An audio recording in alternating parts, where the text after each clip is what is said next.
सदन में वैसा नेता का जरूरत है आज महाराजगंज के जनता को, चाहे हम ही लोग को, कि जिगरा वाला आदमी होना चाहिए जो ताल ठोक कर अपना हक मांग सके और अगर हक ना मिले तो छीन सके। महाराजगंज के साथ जितना बेईमानी किया गया है, चाहे हुआ है, ये सबसे टॉप अगर पूरे बिहार में देखा जाए तो महाराजगंज सबसे टॉप है बेईमानी पे।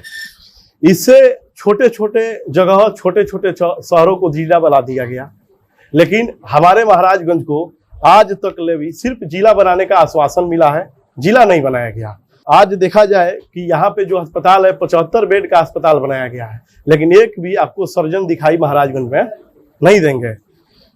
और उसमें भी एक भी अगर सर्जन मिलेंगे भी तो पता चलेगा कि कोई ना कोई उनका प्राइवेट क्लिनिक है, उसे आए हुए हैं। अगर ग्रेजुएशन किसी को करना हो तो छपरा, मुजफ्फरपुर जाते हैं। महाराजगंज में ये पढ़ाई के हिसाब से ऐसा कोई शहर में कोई कॉलेज नहीं है। हर गांव में जन आशीर्वाद का जो हम लोग का कार्यक्रम है, ये 1 तारीख यानी दिन रविवार से लेके 1 तारीख से 15 तारीख तक मैं महाराजगंज में एक यात्रा निकालूंगा, जिसमें मैं अपने जनता लोगों से आशीर्वाद लूंगा और हर पंचायत, हर गांव में जाके जनता से पूछूंगा कि क्या उनका समस्या है, जो मुझे बताइए। अगर कल होकर हमको नेतृत्व करने का अगर यहाँ पे मौका मिलता है तो मैं सबसे पहले काम अपने वार्ड के, आपके वार्ड के लिए, आपके गांव के लिए, आपके पंचायत के लिए मैं क्या करूंगा।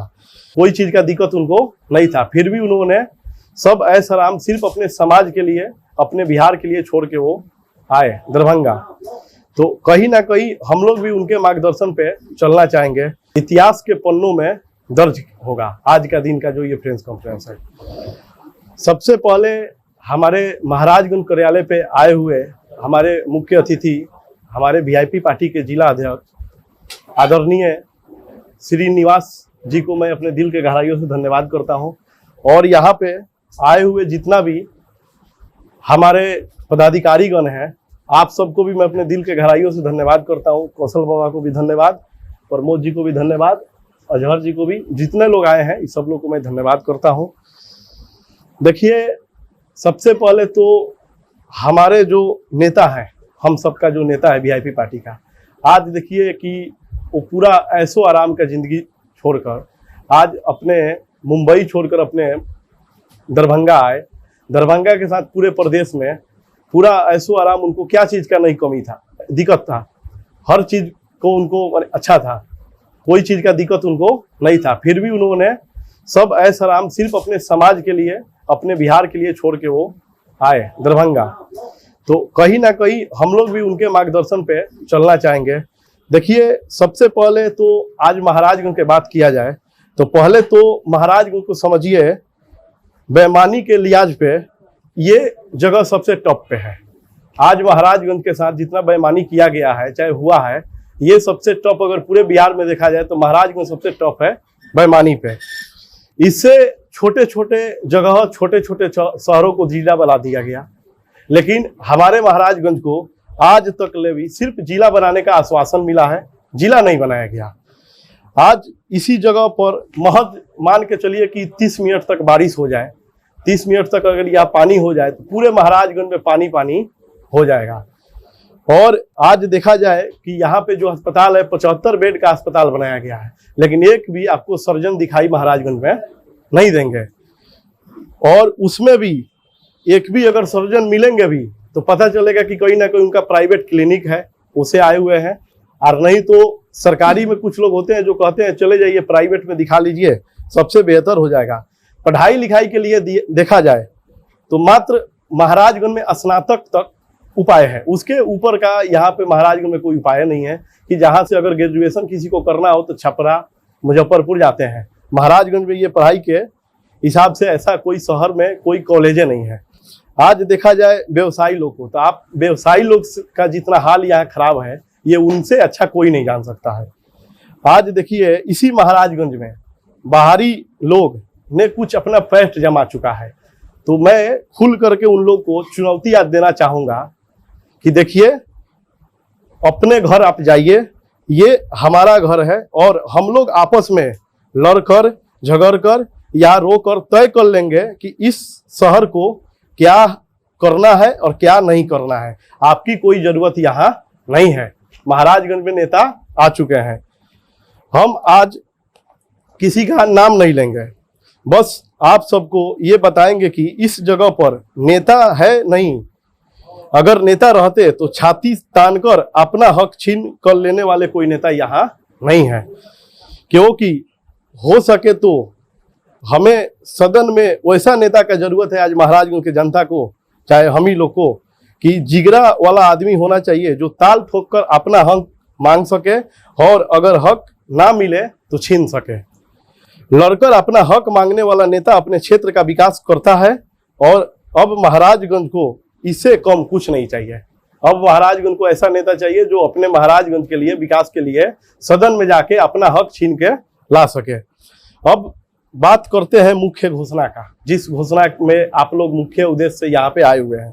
तो सबसे पहले बता दें कि महाराजगंज के जितना दिन तक मैं 2021 से महाराजगंज को घूम रहा हूँ, ऐसे तो मान लीजिए मेरा गोरख सिंह कॉलेज में पढ़ाई भी हुआ है, लेकिन एज ए नेता के तौर पे मैं 2021 के मैं महाराजगंज को देख रहा हूँ। मैं महाराजगंज को देखते हुए मेरे मन में एक ऐसा बात आया कि क्यों नहीं मैं एक जन आशीर्वाद यात्रा निकालूं। उसके तहत क्या होगा कि देखिए, कहीं ना कहीं अभी आप लोग भी पूछे कि यहाँ पे वीआईपी लड़ेगी कि नहीं लड़ेगी, तो ये तो पहले ही हमारे जिला अध्यक्ष जी बता दिए कि ये जो नेतृत्व करना, ये हमारे नेता जो पटना बैठे हुए हैं वो तय करेंगे कि कौन लड़ेगा कौन नहीं लड़ेगा। लेकिन अपना तैयारी हम लोग तो देखिए, महाराजगंज के मैं रहने वाला हूँ, मैं तो दौड़ने आया हूँ, रास्ता बताने वाला हमारे जनता है। और रही बात यहाँ, तो हर गांव में जन आशीर्वाद का जो हम लोग का कार्यक्रम है, ये 1 तारीख यानी दिन रविवार से लेके 1 तारीख से 15 तारीख तक मैं महाराजगंज में एक यात्रा निकालूंगा, जिसमें मैं अपने जनता लोगों से आशीर्वाद लूंगा और हर पंचायत, हर गांव में जाके जनता से पूछूंगा कि क्या उनका समस्या है, जो मुझे बताइए। अगर कल होकर हमको नेतृत्व करने का अगर यहाँ पे मौका मिलता है तो मैं सबसे पहले काम अपने वार्ड के, आपके वार्ड के लिए, आपके गांव के लिए, आपके पंचायत के लिए मैं क्या करूंगा। दूसरा बात, आज मैं आप लोग को बता दूं कि 1 से 15 के दिन के अंदर मैं अपना क्षेत्र पूरा नाप लेंगे। ये इसलिए जरूरी है कि अगर अभी ये नहीं समझा जाए, क्योंकि देखिए आज 5 साल बाद चुनाव का समय आया है। कई जगह हम क्षेत्र में जा रहे हैं तो बहुत लोग बहुत तरह के बात बोल रहे हैं कि बाहरी नेता आके महाराजगंज में ऐसा किए। जनता एकदम परफेक्ट है, आप लोग भी जाते होंगे तो आप लोगों को पता चलता होगा। जनता डायरेक्ट एक ही बात बोल रही है कि हमको बाहरी नेता नहीं चाहिए, हमको जो भी नेता हो महाराजगंज का हो। तो आज मैं आप लोग को बता दूं कि जिस तरह आज महाराजगंज में लघु उद्योग नहीं है, पढ़ने और कमाने के कोई जरिया नहीं है, तब कुछ ना करने पर इस मिट्टी से बेईमानी होगी। मान लीजिए कि अगर हम पढ़ाई लिखाई, चाहे कोई बिजनेस, चाहे कोई ऐसा तौर तरीका नहीं किया जाए तो इसमें यहाँ इस मिट्टी पे जन्म होने का कोई मतलब नहीं है। तो विशेष आप लोग को मैं अपने दिल के गहराइयों से धन्यवाद करता हूँ। और रविवार से हमारी यात्रा शुरू होगी। आप देश के चौथे स्तंभ हैं। आप लोगों को हाथ जोड़ के आप लोगों को हाथ जोड़ के मैं विनती करता हूं कि आप लोग हमारा साथ दीजिए। धन्यवाद, नमस्कार। अपराधियों का मनोबल बढ़ा हुआ है और आप यहाँ के मूल निवासी हैं, क्या ये अपराधियों का मनोबल कब गिरेगा? देखिए, महाराजगंज में ही नहीं बल्कि पूरे सिवान में हो रहा है ये चीज देखा जाए तो कहीं ना कहीं। अब देखिए, ये तो ऐसा कोई मंच नहीं है, नहीं तो आप लोग बोलेंगे कि सरकार को। कहीं ना कहीं देखिए, अगर बेटा गलती करता है तो बाप में दोष होता है। अगर आप देखिएगा आपका बेटा कोई, तो लोग पूछता है किसका बेटा है, फलानवा का बेटा है।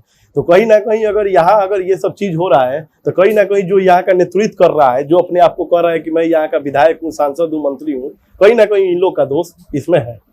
क्योंकि आपका हमारा बात सुनने के लिए प्रशासन यहाँ तैयार नहीं है। आप और हम जाएंगे तो बस लेटर लेगी और कहेगी कि ठीक है जाइए, हम देख लेंगे। महागठबंधन में खींचातान चल रही है, कांग्रेस हुआ, राजद हुआ और वीआईपी पार्टी में सीटों के लिए खींचातान चल रही है, तो वो कितना असर पड़ेगा विधानसभा चुनाव? आपको कौन बोल दिया कि खींचातानी चल रहा है? हम लोग में जितना राजद भी अपने दावा नहीं, हम लोग का जितना महागठबंधन में प्रेम है, अभी आप क्या मैंने इतना प्रेम है कि मैं कैसे बताऊं। ऐसा कुछ नहीं है। हमारे नेता माननीय मुकेश सहनी जी को सबको पता है कि आज मान लीजिए कि अगर तेजस्वी जी के साथ वो है तो सबसे ज्यादा देखिए जो गठबंधन में कितने लोग हैं, गिनती नहीं है, आप गिनते जाइएगा कितना लोग उसके साथ गठबंधन है। और इसमें देखिए हमारे नेताजी हैं, उसके साथ जितना भी पार्टी है सब मजबूत से है। 2025 में दुल्हा बदलेंगे जी, 2025 का दुल्हा बदलेंगे कि वही दुल्हा रहेंगे? कहाँ का दुल्हा बदलना चाहते हैं? महाराजगंज का कि बिहार का? बिहार का दुल्हा। तो बिहार का दुल्हा खुदे आप लोग अपना मजबूती दीजिए और जनता इस बार चाह रही है कि भाई आपके पूरे वार्ता में यही स्पष्ट हुआ कि बिहार की जनता ये जो बाहरी लोग उनको एक्सेप्ट नहीं करना चाहती, मतलब कि जो स्थानीय विधायक करना चाहती है, उसको लेकर आप क्या सोचते हैं? देखिए कहीं ना कहीं हम तो देखिए जनता के आशीर्वाद से हम लोग हैं, और जनता जो निर्णय लेगी, जो बोलेगी वो सच बोलेगी, क्योंकि वो देख रही है। मान लीजिए दो अधिकारी होते हैं, एक होते हैं जो कान से सुनते हैं, एक होते हैं आंख से देखते हैं। तो यहाँ जो जनता है उसके साथ जो भी हो रहा है वो आंख से देख रहा है, बाकी जो भी ऊपर में है वो सिर्फ कान से सुनता है। तो आंख से देखने वाले पे ही हम विश्वास करेंगे। आप जितनी समस्याओं के बारे में बात कर रहे थे महाराजन के बारे में, तो आपके एयरलाइंस के तो विधायक यहाँ कांग्रेस के हैं, जी। तो मतलब कि कहीं ना कहीं अपने विधानसभा में नाकाम रहे 5 साल में। देखिए रही बात यहाँ का माननीय विधायक जी का, तो वो परिपक्व नेता है, लेकिन होता है कि कुछ समय बाद किसी का पता नहीं, उनसे व्यक्तिगत है, आप लोग भी उनसे पूछ सकते हैं कि ऐसा क्यों नहीं कर रहे हैं, क्योंकि हम तो उनके बारे में जितना जान रहे हैं वो काफी अपने जमाने के, चाहे अपने समय के बहुत माने मजबूत नेता, कदावर नेता। मुझे लगता है कि अभी तक यहाँ जितने लोग मौजूद हैं सब लोग शायद उनको बाई फेस पहचानते भी नहीं होंगे हमारा भी।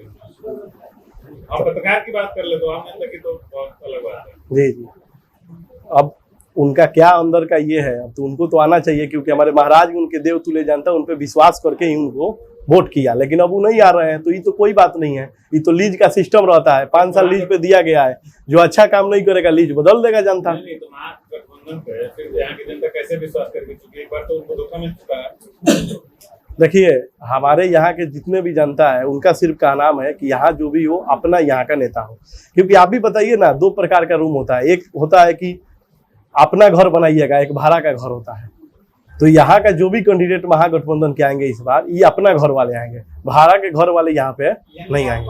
स्थानीय विधायक महाराजगंज के लिए कुछ नहीं किए 5 साल में। देखिए ये मैं नहीं कह रहा हूँ, आप ये हमसे पूछ रहे हैं कि जनता ने ऐसा बोला है, तो जनता जब ऐसा बोल रही है तो वो आंख से देख रही है। यहाँ के लोग तो महागठबंधन पे 15 दिन में माननीय विधायक जी यहाँ पे टिकट मिला, उसके बाद आए और 15 दिनों में जनता उनको भारी मतों से विजयी बनाई, और उसका रिजल्ट ये मिला कि कई बार कितना बार वायरल भी हुआ उनका रिकॉर्डिंग की विधायक का काम है ट्रांसफार्मर बदलवा देना है, तो हम वोट दले रहने की तो हम रहे तरसमाई करने की तू दे लो।